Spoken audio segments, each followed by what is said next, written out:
We're really having this discussion again. Yep. We're having the discussion of whether or not video games, the things that happen in video games, affect real life and make people do things, even though... Okay, so the story is that in Chicago, carjackings recently have been going up quite a bit, and a lot of them have been done by kids and basically people that can't be prosecuted as adults. The carjacking suspects aren't even old enough to drive. And the geniuses over there have decided that Grand Theft Auto is the reason. Yeah. They think video games, specifically Grand Theft Auto, well, they said games that depict, what was it exactly? Psychological harm, including motor vehicle theft with a driver or passenger present. So aka Grand Theft Auto. They think that this recent rise in carjackings is because of a video game series that has been around since 1997. That's right, Grand Theft Auto didn't come out recently. This is not a new franchise. And yet for some reason they are pinning the blame on Grand Theft Auto. I mean, even if you're going, okay, well, Grand Theft Auto 5, that's relatively new, right? No, it's not. It's 2 console generations old. It's what, like 10 years old at this point? The game is ancient history, and yet they're blaming a recent rise in carjackings on an old video game. That doesn't make any sense at all. Even if it was a new game, it still wouldn't make any sense.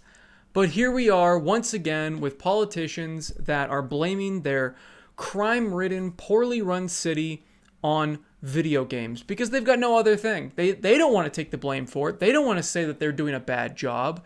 They instead want to lay the blame on video games. And of course, we all know that Chicago is known for being the most peaceful place on earth. No, I can't even keep the sarcasm up. Chicago is known to be one of the most violent cities out there. It's supposed to be known for its crime. It's up there with Detroit and Baltimore and all those different places that are just full of crime. It's not shocking that there is a lot of carjackings there. It just isn't. And video games are everywhere. And yet for some reason we're not seeing a spike everywhere.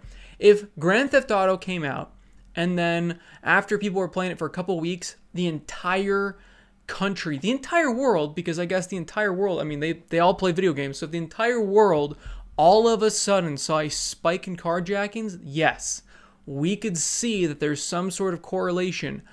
But some specific city in the United States, that doesn't mean anything. This game has not just come out, so you can't even correlate it. It doesn't make any sense at all. Now, Lawmaker Marcus Evans, who's the person that is wanting to push this through, he is not alone here. In fact, he is not the catalyst of all this. He didn't think of this on his own. Somebody came to him with this, and he was just the one that thought, oh, that's a good idea. I'm going to take it going. I'm going to keep going with this. I'm just going to try to pass this as a law. This was all caused by a man named Early Walker, who has done good things in the city. I gotta say, he has done good things in the city to try to prevent carjackings. This seems to be his focus. I didn't research the man. He's not doing any research on video games, so I'm not going to do any research on him. But he has a program that has been stopping, it's been trying to prevent carjackings by putting basically rent-a-cops in areas with high incidences of carjackings. And that's great. That is called finding a solution, a real-world solution to a real-world problem. Instead of just coming up with it out of the blue, this is how he came up with it. This is how he thought Grand Theft Auto was the cause of all this. He just noticed that the things that were happening in Chicago, carjackings, were the same thing that was in Grand Theft Auto, because the name of the game is called Grand Theft Auto. Oh my God, that game's about stealing cars. That's got to be the reason. Oh my God, the level of disconnect from reality and logic is just insane here. By his logic, okay, if we ban games depicting things, they won't happen anymore. They're just going to be done. So we need to stop playing Call of Duty. We all need to work together to ban games that depict war. Therefore, we're just going to have world peace. That's what we're going to have. We will have world peace if we ban all violent video games. There's not going to be any more killings. There's not going to be any more war. There's not going to be more carjackings. We're all going to live hand in hand, and it's going to be amazing. Oh, but wait a minute. We didn't think about movies. We got to ban all violent movies too, because the same level of logic applies here. If you see, monkey do, since that's what we all are, we're all idiots, we're just monkey brains. We all will see violent movies, and then we'll go out and commit violent things. So using that same logic, we got to ban all that too. Oh, and music. If music has any sort of violence in it, we got to ban that too. Only happy music, only happy games, only happy movies. Can't have any of that.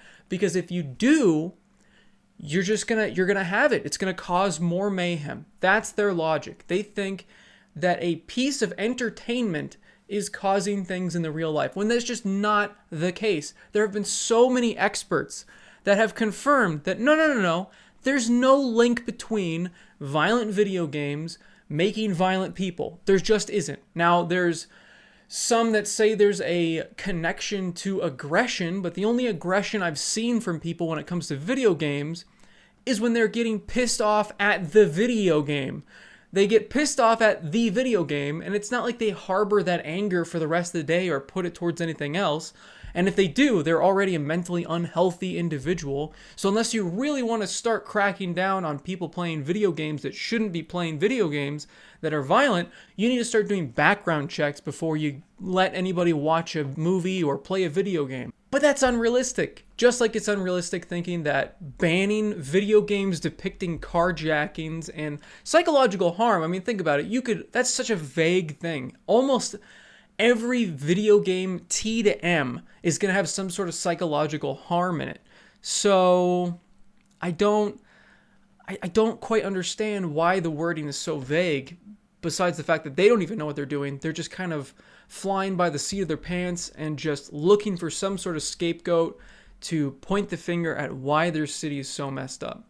It's so frustrating to see this time and time again, and then to see the news give idiots the time of day that for some reason say that it should be banned, like getting experts in that say it should be banned, but then go on to say, oh, but there's probably a lot of other reasons why there's theft. Should it be banned?